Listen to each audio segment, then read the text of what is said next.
আমি তোমাদেরকে একটা মেসেজ দেওয়ার জন্য ভিডিওটা বানাচ্ছি। সকল ফেসবুক বন্ধুদেরকে জানাই আন্তরিক শুভেচ্ছা ও ভালোবাসা। সবার জন্য সুস্থ কামনা করি এবং দোয়া করি তারা যেন সবাই ভালো থাকে। কিছুদিন থেকে কাজের ব্যস্ততার জন্য ভিডিওটা আমি করতে পারিনি। যে আমাদের পশ্চিমবাংলায় যে একটা সমস্যা হয়েছে ওয়েস্ট বেঙ্গলে, যেটা বেলডাঙ্গায় ঘটনাটা ঘটেছে। তবে আমাদের একটা কথা মনে রাখতে হবে যে ওই যে যে কাজটা করেছে, যে আপনার হচ্ছে আল্লাহকে গালাগালি দিয়েছে, তো হয়তো এটা কোনো একটা ষড়যন্ত্র, কোনো রাজনৈতিক পলিটিক্যাল মানুষদের ষড়যন্ত্র থাকতে পারে। সেটা আমাদেরকে আগে ধ্যান দিতে হবে। এবং আদৌ যারা অন্য ধর্মকে গালাগালি করে সে কখনো হিন্দু হতে পারে না। কোনো মুসলিম যদি অন্য কোনো দেবদেবীর মূর্তি ভাঙে কিংবা তাদের গালাগালি করে, সেও কোনো দিন মুসলিম হতে পারে না। এটাই কিন্তু আমাদের শিক্ষা দিয়েছেন। আমাদের কোরআনের মধ্যে একটা সূরা নাজিল করা হয়েছে, সূরা ইখলাস। ওখানে কিন্তু একদম স্পষ্টভাবে লিখে দেওয়া আছে যে তোমার ধর্ম তোমার কাছে, আমার ধর্ম আমার কাছে। কারণ অন্য ধর্মকে গালি দিও না, তারা ভুলবশত না বুঝে আমাকে গালাগালি করবে। এটা কিন্তু স্বয়ং কোরআনের মধ্যে আল্লাহ লিখে দিয়েছে। তা আমি তোমাদের সামনে একটা আজকে হাদিস তুলে ধরবো, বিশ্বনবীর হাদিস। তো সেই জন্য আমি কিছু কথা বলে নিই। হতে পারে কোনো পলিটিক্যাল লোক কিংবা কোনো মানুষ আমাদের মধ্যে যে সম্পর্কটা, এটা ছিন্ন বিচ্ছিন্ন করার জন্য ষড়যন্ত্র করে এই কাজটা করতে পারে।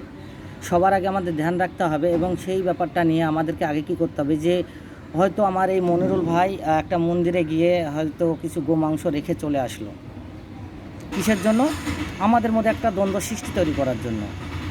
তাহলে সেটা দেখতে হবে যে আদৌ মনিরুল ভাই যদি রেখে আসে, এই মনিরুল ভাইয়ের রাগটা আরও 20 জনের পরিবারে গিয়ে তাদেরকে মারধর করা, বাড়ি ভাঙচুর করা, এটা কিন্তু ঠিক না। আমাদেরকে আইনের সাহায্য নিয়ে আমাদেরকে খতিয়ে দেখতে হবে যে কাজটা আদৌ কে করেছে, এবং সেই মানুষটাকে নিয়ে এসে তাদের শাস্তির ব্যবস্থা করতে হবে। যেমন এই কাজটা যে করেছে, একদম জঘন্য কাজ করেছে। হয়তো একজনের জন্য এই যে এত বড় একটা দাঙ্গা সৃষ্টি হলো, একটা সম্পর্ক নষ্ট হলো, মানুষ রাস্তায় বেরোতে পারছে না। আমরা সবাই একসঙ্গে থাকি, উঠা বসা করি, খাওয়া দাওয়া করি, তারপরে চলাফেরা করি। তার মধ্যে যে এত বড় একটা ঘটনা ঘটে গেল, তো খুবই দুঃখজনক। দ্বিতীয় কথা হচ্ছে যে আমি যে হাদিসটার কথা বলছিলাম, আমাদের বিশ্বনবীর আমলে বিশ্বনবীর কিন্তু 4 জন সাহাবী ছিলেন, খুব কাছের বন্ধু ছিলেন। একজন ছিলেন আবু বকর, আলী এবং ওমর রাদিয়াল্লাহু আনহু, এবং আরেকজন কে কে 4জন নামটা জানো? আবু বকর, ওমর রাদিয়াল্লাহু আনহু, আলী। টোটাল 4 জন ছিল। আমি হয়তো অতটা হচ্ছে না, 4 জন ছিল। এবার আমাদের যেটা ওমর ফারুক বলছে, ওমর ফারুক এই ব্যক্তি কিন্তু একটা সময় এতটাই ক্রিমিনাল টাইপের মানুষ ছিলেন। ওনার কাজ ছিল টাকা নিয়ে মানুষকে হত্যা করা, মানুষের সঙ্গে দ্বন্দ্ব সৃষ্টি করা, মারা। এটা একজন মানে গুন্ডা টাইপের মতন মানুষ ছিল। ইনার কাছে কিন্তু সুপারি গিয়েছিল আমাদের বিশ্বনবীকে হত্যা করার জন্য। কিন্তু সেই মানুষটা একদিন ওনার এতটা, তার ব্যবহারে, তার কথাতে এতটাই মহব্বত এবং এতটাই ভালোবেসে ফেলেছিলেন যে তার জন্য সবসময় সে জীবন দিতে রাজি ছিলেন। তে যখন তারা মসজিদ যেটা হচ্ছে আমাদের আল্লাহর ঘর, আল্লাহকে গালি দেওয়া আর আল্লাহর ঘর। তাহলে এখানে আল্লাহর ঘর বলতে আমি কথাটা এইভাবে বোঝাতে চাইছি, ওই আল্লাহর ঘরে একজন ব্যক্তি বলেছে যে মুসলিমরা যেখানে নামাজ পড়ে সবসময় ইসলাম ধর্ম এবং আল্লাহকে অনুসরণ করে, সেই জায়গাটায় গিয়ে সে কিন্তু দাঁড়িয়ে পেচ্ছাপ ফিরছে। ওখানে কিন্তু ওমর ফারুক উনি এতটা রাগান্বিত হয়েছে, তিনি কিন্তু তারওয়াল বের করে একদম রেডি, তার গর্দনটা কেটে ফেলে দেবে। ওই মুহূর্তে আমাদের বিশ্বনবী মুহাম্মদ সাল্লাল্লাহু আলাইহি সাল্লাম এত সুন্দর একটা ব্যাখ্যা দিচ্ছে, দেখবেন কথাটা শুনে। আমাদের বিশ্বনবী কিন্তু বলছে, ওমর ফারুক তুমি থামো, কারণ সে পেচ্ছাপ ফিরছে, তাকে জন্য বাধা দিও না। সে পেচ্ছাপটা পুরো ফেরা হোক, তারপরে তার সঙ্গে কথা হবে। কারণ আমাদের যেটা ডাক্তার এখন বৈজ্ঞানিক যুগে বলে যে পেচ্ছাপটা যদি অনেকক্ষণ ধরে রাখা যায়, কিংবা পেচ্ছাপ ফিরতে ফিরতে যদি সেটা আটকে রাখা যায়, তাহলে হয়তো কিডনি ফেল হতে পারে। কত সুন্দর একটা ব্যাখ্যা দিয়েছেন। নিশ্চয় তিনি সব কিছু ভালো জানতেন, সেই জন্য আজ এই কথাগুলো তিনি তুলে ধরেছিলেন। তাহলে আল্লাহকে গালি দেওয়া অথবা আল্লাহর ঘরে পেচ্ছাপ ফেরা, দুটোই কিন্তু একেও কাজ। আল্লাহর ঘরে যখন পেচ্ছাপ ফিরে ওমর রাদিয়াল্লাহু আনহু উনি কিন্তু তার গর্দান কাটার জন্য রেডি। কিন্তু আমার নবী এতটাই দয়ালু এবং এতটাই ভালো মানুষ ছিলেন, তিনি তার হাতটা চেপে ধরে বলেছিলেন যে তুমি থামো, ওনাকে আগে পেচ্ছাপটা পুরো ফিরতে দাও। কারণ পেচ্ছাপটা যদি আটকে যায় তার দেহের শারীরিক সমস্যা হবে। তিনি আল্লাহর ঘরে পেচ্ছাপ ফিরছেন, তারপরও কিন্তু তাকে বলছে যে তার দেহের শারীরিক সমস্যার জন্য তাকে পেচ্ছাপটা ফিরতে পারমিশন দেওয়া হচ্ছে, যে সে পেচ্ছাপ ফিরুক, সেটা আল্লাহর ঘরে। কিন্তু সেই ব্যক্তিটাকে আমাদের বিশ্বনবী এত সুন্দর করে বুঝিয়েছেন, তার এই ব্যবহারটা দেখে সে পেচ্ছাপ ফিরছে এবং আমার বিশ্বনবীর কথাগুলো শুনছেন, শোনার পর কিন্তু সে বলছে এটা কোনো সাধারণ ধর্ম হতে পারে না, আমি এত বড় অপরাধ করার পরও সে আমায় ক্ষমা করলো, তার মানে তিনি একজন মহান ব্যক্তি। সত্যি এটা একটা মানে পুরোই আলাদা ধরনের একটা ধর্ম। তো ইসলাম হচ্ছে শান্তি, সবসময় শান্তি বজায় রাখতে হবে। তো এখানে আপনারা বুঝতে পারছেন আমি যে হাদিসটা ব্যাখ্যা করলাম, যে আমাদের হচ্ছে বদলা নাই, বদল চাই। একটা মানুষ যদি আমাদের উপরওয়ালা বলে তোমার কেউ ক্ষতি করলো, তুমি তাকে পারলে ক্ষমা করো, তাকে পারলে ক্ষমা করে দাও, আমি আল্লাহ তোমাকে এর জন্য সারপ্রাইজ দেব।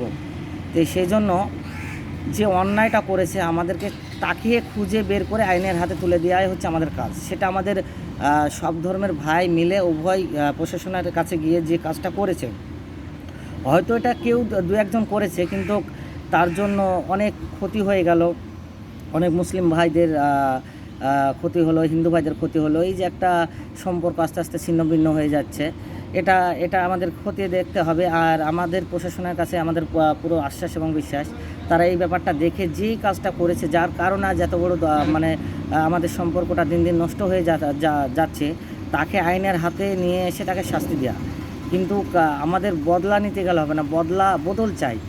আমি প্রথমে বললাম যে আল্লাহর ঘরে পেচ্ছাপ ফেরার কারণে সেই ব্যক্তিকে যদি আমার বিশ্বনবী ক্ষমা করে দিতে পারেন, আর তিনি সেই দিনই ইসলাম ধর্ম গ্রহণ করেছিলেন, যে ইনি কোনো সাধারণ ব্যক্তি না, যে যার এত বড় ক্ষতি করলাম, যার এত বড় অন্যায় করার পরও সে আমাকে হাসি মুখে কথা বলে সে আমাকে ক্ষমা করে দিল।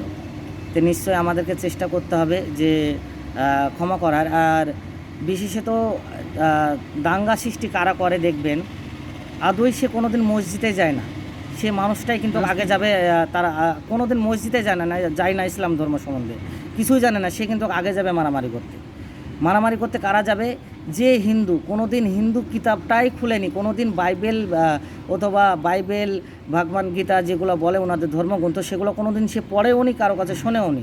তারাই যাবে এই ধরনের দাঙ্গা সৃষ্টি করতে, মারপিট করতে। যারা সত্যিকারে বাইবেল পড়াশোনা করেছে তারা কোনো দিন এরকম দাঙ্গা সৃষ্টি করবে না, তারা ধর্ম সম্বন্ধে জানে এবং তাদের অতিরিক্ত জ্ঞান আছে। মারামারি করে এই ধরনের মানুষগুলা, যাদের ভিতর কোনো ধর্মের চুল পরিমাণ, তাদের কিঞ্চিত পরিমাণ কোনো জ্ঞান নেই, এই ধরনের মানুষগুলা দাঙ্গা সৃষ্টি করে, সে ধর্মই জানে না। মানে অনেক কিছু দেখবেন যখন কোনো পলিটিক্যাল সময় আসে, রাজনৈতিক সময় আসে, যেমন দেখবেন পশ্চিমবাংলায় আপনাদের বলছি, কথাটা বলতে বাধ্য হচ্ছি, এখন কিন্তু কোনো হিন্দু মুসলিম নাই। যখনই দেখবেন যে কোনো ভোটের আগে তখন হিন্দু মুসলিম হয়ে যায়। কেন হয়ে যায়? এগুলো আমাদের মতো সাধারণ মানুষকে লড়াই করিয়ে তাদের ফয়দা লুটে। সেই জন্য আমাদেরকে সবসময় সতর্ক থাকতে হবে। আজ কোনো পাতি নেতার কথা শুনে আমাদের দাঙ্গা সৃষ্টি করা যাবে না, কারণ আমাদের মতো লেবার শ্রমিক মানুষদেরকে দিয়ে তারা সবসময় ফয়দা লুটে। দেখবেন কোনো এমপি এমএলএ ছেলেরা কিন্তু মারপিট করতে যাবে না, তারা জাস্ট ফোন করে বলবে যে তুই যা, এই কাজটা কর, আমি আছি তো, যা হবে সব দেখে নেব, কিন্তু বাস্তবে কিছুই দেখবে না। আপনি যদি মারা যান, তাহলে আপনার বাপ মার ছেলে আপনি ফুরিয়ে যাবেন। আপনার যদি কোনো ক্ষতি হয়, আপনাকে যদি পুলিশ জেলে ভরে দেয়, আপনাকে কিন্তু জেলে গিয়ে 10 প্যাকেট বিড়ি নিয়ে দেখা করতেও যাবে না, একবার খাবারও দেওয়া যাবে না। সেই জন্য এই ধরনের পাতি নেতা থেকে সাবধান থাকবেন। এরা হচ্ছে সবসময় আম আদমি, সাধারণ মানুষকে এদের হচ্ছে বলির পাঠা বানায়, কারণ আমাদের মতো সাধারণ মানুষ তো বুঝবো না। এদের কথা মতো আমরা চলতে গিয়ে অনেকটাই ঝামেলার মধ্যে পড়ে যায়। এরকম অনেক মানুষ ফেসে আছে। সেই জন্য যারা ফয়দা লুটে, এই ধরনের রাজনৈতিক নেতাদের থেকে আমাদের দূরে থাকতে হবে, তাদের কোনো কথা শোনা যাবে না। দ্বিতীয়ত শান্তি বজায় রাখতে হবে। আদৌ কাজটা কে করেছে সেটা তদন্ত করতে হবে আইনের প্রশাসনের সাহায্য নিয়ে, এবং তারই মানে শুধু শাস্তি দিতে হবে। এই না যে আমি অন্যায় করেছি, তুমি আমার বাপকে ধরে রাস্তায় মারবে, এটা কিন্তু কোনো বিচারের মধ্যে পড়ে না। সেই জন্য আমাদের ইসলাম ধর্মের মানুষগুলোকে বলবো যে শান্তি বজায় রাখুন ও আইনের উপর ভরসা রাখুন, এবং হিন্দু ভাইদেরকেও বলবো যে আপনারাও সহযোগিতা করবেন। যারা এই অন্যায়টা করেছে শুধু তারই আমরা শাস্তি চাই, কারণ সে অন্যায়টা করেছে, তাদের জন্য আমার সম্পর্কটা আমরা নষ্ট করব না।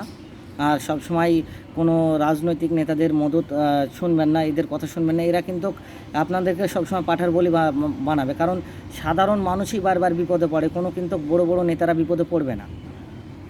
সেই জন্য কথাটা সবাইকে বলছি যদি আমার কথার মাধ্যমে বলার মাধ্যমে কোনো ভুল হয়ে থাকে আপনারা ক্ষমা করবেন।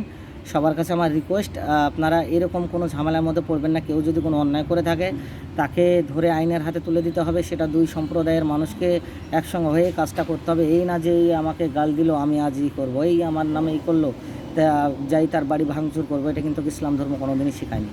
যার কারণে আমি বললাম যে বিশ্বনবীর আমলেও একজন কিন্তু আল্লাহর ঘরে পেচ্ছাপ ফিরেছিল, তাকে কিন্তু আমার বিশ্বনবী ক্ষমা করে দিয়েছিল এবং তাকে আধা পেচ্ছাপ ফেরার সময় জন্য তার কোনো শরীরের ক্ষতি হবে বলে তেনাকে বলছে পেচ্ছাপটা ফেরা হোক, তারপরে ওনার সঙ্গে কথা বলবো। তাহলে বুঝতে পারছেন ইসলাম ধর্মটা কত বড়। আর যারা এইভাবে লাঠি তারওয়াল বিভিন্ন রকম জিনিস নিয়ে মারপিট করতে যাচ্ছেন, কখনোই করবেন না। এতে অন্যদের লাভ হবে, আমাদেরই ক্ষতি হবে। আপনাদেরকে সবাইকে বলবো শান্তি বজায় রাখুন এবং আমাদের যে ভারতবর্ষে বাস করে আমরা হিন্দু মুসলিম সবাই ভাই ভাই, এভাবেই আমাদেরকে মিলিত হয়ে একসঙ্গে চলতে হবে। তবে খুদা হাফেজ, সবাই ভালো থাকবেন, সুস্থ থাকবেন। আমার এই পর্যন্তই ছিল কথা। সবাইকে শান্তি বজায় রাখার জন্য আমি অনুরোধ করছি।